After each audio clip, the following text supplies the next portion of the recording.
हे guys, मैं हूँ Charu. Welcome to law school. मैं आपको लॉ के टॉपिक्स करवा रही हूँ।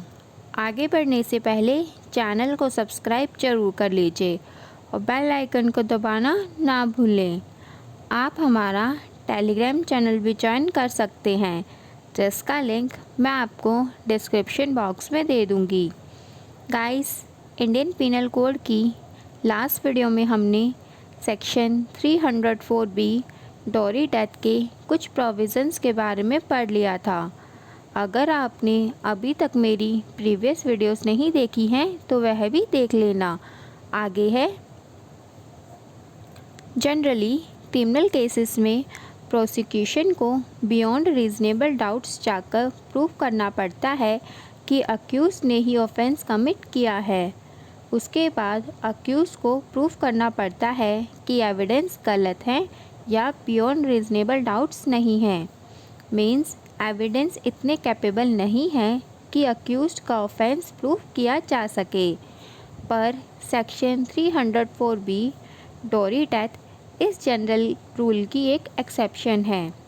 सेक्शन 304B में प्रोसिक्यूशन को बियॉन्ड रीजनेबल डाउट जाकर प्रूव करने की ज़रूरत नहीं होती। अगर वह सिविल केसेस की तरह प्रीपोंडरेंस ऑफ लाइबिलिटी मीन्स थोड़ा सा भी प्रूव कर दे तो भी वह इनफ होगा, क्योंकि सेक्शन 304B में ये प्रिज्यूम किया जाता है कि हस्बैंड या हस्बैंड के रिलेटिव्स ने ही डेथ कोज की है। सेक्शन 304B में हस्बैंड को बियॉन्ड रीजनेबल डाउट जाकर प्रूव करना पड़ता है कि उसने या उसके रिलेटिव्स ने ही डेथ कोज नहीं की। सेक्शन 304B के ऑफेंस के लिए प्रूव करना पड़ता है कि वाइफ की डेथ मैरिज के 7 साल के अंदर ही हुई है और वह डेथ एक नेचुरल डेथ नहीं थी। और यह भी शो होना चाहिए कि वाइफ मीन्स विक्टिम के साथ क्रूएलिटी या हरेसमेंट हुई थी डेथ कोज करने से पहले। अगर ये सभी एलिमेंट्स प्रेजेंट हैं तो ऐसा मान लिया जाएगा कि हस्बैंड या हस्बैंड के रिलेटिव्स ने ही डेथ कोज की है, चाहे इसका कोई डायरेक्ट प्रूफ ना भी हो। पर फर्स्ट प्रिजम्पशन यही रहेगी अगर ये सभी एलिमेंट्स प्रेजेंट हो तो। सेक्शन 304B को हम हमेशा सेक्शन 498A के साथ रीड करते हैं, और अगर सर्कमस्टांसेस ऐसे हैं कि सेक्शन 302 और सेक्शन 304 जिनमें मर्डर और कल्पेबल होमिसाइड की पनिशमेंट दी हुई है उनके एलिमेंट्स भी प्रूव हो सकते हैं, तो हम सेक्शन 304B को सेक्शन 302 या सेक्शन 304 के साथ भी रीड कर सकते हैं। मैं आपको पहले बता चुकी हूँ कि ज़रूरी नहीं है अक्यूज़ पर एक ही सेक्शन अप्लाई हो, उस पर एक साथ एक से ज़्यादा सेक्शंस भी अप्लाई हो सकते हैं। मीन्स उसे एक साथ एक से ज़्यादा सेक्शंस में चार्ज लगाया जा सकता है।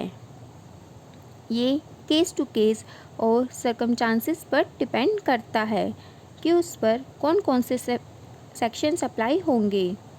अगर सेक्शन 304B, 498A, 302 और 304 सभी के एलिमेंट्स प्रूफ हो जाते हैं तो अक्यूज़ को एक साथ सभी प्रोविज़न्स में कन्विक्ट किया जा सकता है। Section 304B and section 302 and 304 सभी अलग अलग ऑफेंसेस हैं। एक के प्रोविज़न प्रूफ होने से दूसरे पर कोई इफ़ेक्ट नहीं पड़ता। आगे है cause to demand dowry. Generally dowry demand करने के कुछ ही कॉजेज़ होते हैं।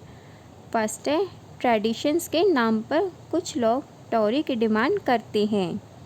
सेकंड है, कई बार ग्रूम की फैमिली ही डॉरी डिमांड करती है। थर्ड है, लोग डॉरी को लेने और देने दोनों को ही सोसाइटी में अपनी रेपुटेशन के साथ कंपेयर करते हैं। फोर्थ है, इलिटरेसी। इंडिया में डॉरी डिमांड का एक बड़ा कारण इलिटरेसी भी है।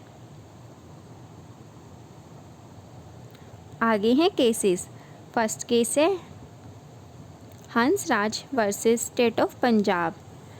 इस केस में कोर्ट ने हेल्ड किया था कि टर्म नॉर्मल सर्कमस्टांसेस जो कि सेक्शन 304 में दी गई है उससे क्लियर है कि विक्टिम की डेथ नेचुरल डेथ नहीं होनी चाहिए। सेकंड है Ramkant Mishra versus state of UP 2015 supreme Court. इस केस में सुप्रीम कोर्ट ने हेल्ड किया था कि सेक्शन 304 के फर्स्ट पैरा में जो टर्म शोन दी है उसका मीनिंग क्या होगा। सुप्रीम कोर्ट ने हेल्ड किया था कि यहाँ वर्ड शोन से मतलब है कि प्रोसिक्यूशन को बियॉन्ड रीजनेबल डाउट जाकर प्रूफ करने की नीड नहीं है अक्यूज का ऑफेंस। प्रोसिक्यूशन को बस प्रूफ करना है कि सेक्शन 304B के सभी एलिमेंट्स प्रेजेंट हैं जिनमें वुमेन की डेथ कोज हुई है।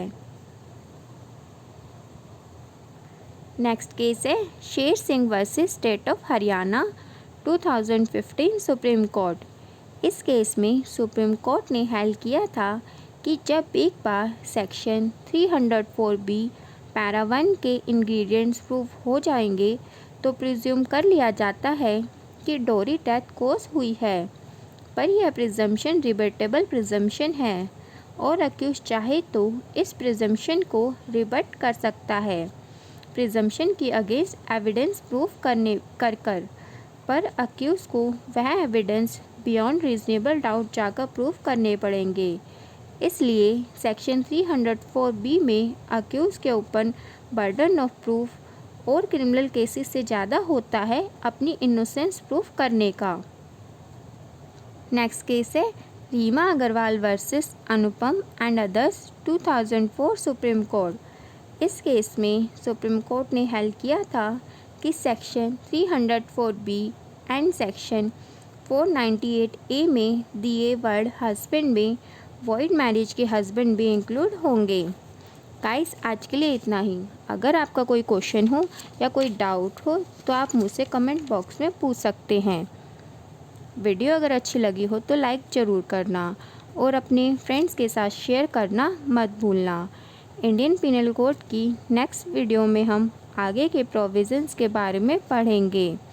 वीडियो एंड करने से पहले एक important information, UGC NTA net की डेट डिक्लेयर हो चुकी है जो कि 16 से 18 सितंबर और 21 से 25 सितंबर है।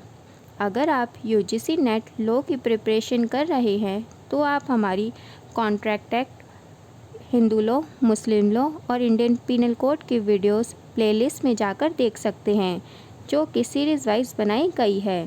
Thank you guys.